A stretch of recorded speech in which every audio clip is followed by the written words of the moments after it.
ಧನು ಒಂದು ವಾರ ಆಯ್ತು ಕಣಪ್ಪ ಚರಿಗೆ ಚಿಕನ್ ಹಾಕಿ. ನಮಗೂ ಆಗುತ್ತೆ ಚಿಕನ್ ತಂದ್ಬಿಡಪ್ಪ. ನನಗೆ ಗೊತ್ತು ಚರಿಗಿಷ್ಟ ಅಂತ ನೀನು ತರಿಸ್ತಾ ಇರೋದು, ನಮ್ಗಿಷ್ಟ ಅಂತಲ್ಲ. ನಿನಗೂ ಸೇರಿಸಿ ಕಣಪ್ಪ ಚಿಕನ್ ತರ ಕೇಳಿದ್ದು.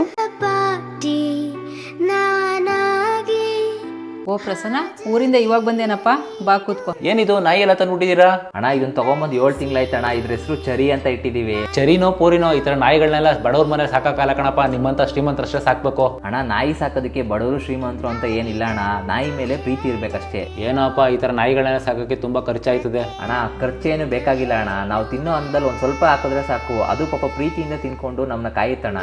ಕರೆಕ್ಟ್ ಕಣಪ್ಪ ನೀನು ಹೇಳಿದ್ದು, ನಾಯಿ ಸಾಕೋದಕ್ಕೆ ಪ್ರೀತಿ ಇರಬೇಕು. ಅಣ್ಣ ನಿಮ್ಗೆ ಇನ್ನೊಂದು ಗೊತ್ತಾ, ಮನುಷ್ಯ ನಿಯತ್ ತೋರ್ಸಲ್ವೋ ಗೊತ್ತಿಲ್ಲ, ಆದ್ರೆ ನಾಯಿ ಮಾತ್ರ ಒಂದ್ ಸ್ವಲ್ಪ ಅನ್ನ ಹಾಕಿದ್ರೆ ಸಾಕು, ಕಡೆ ತನಕ ನಿಯತ್ ತೋರ್ಸತ್ತಣ್ಣ. ಕರೆಕ್ಟ್ ಕಣಪ್ಪ ನೀನು ಹೇಳಿದ್ದು, ನಾಯಿ ಸಾಕೋದಕ್ಕೂ ಪುಣ್ಯ ಮಾಡಿರ್ಬೇಕು.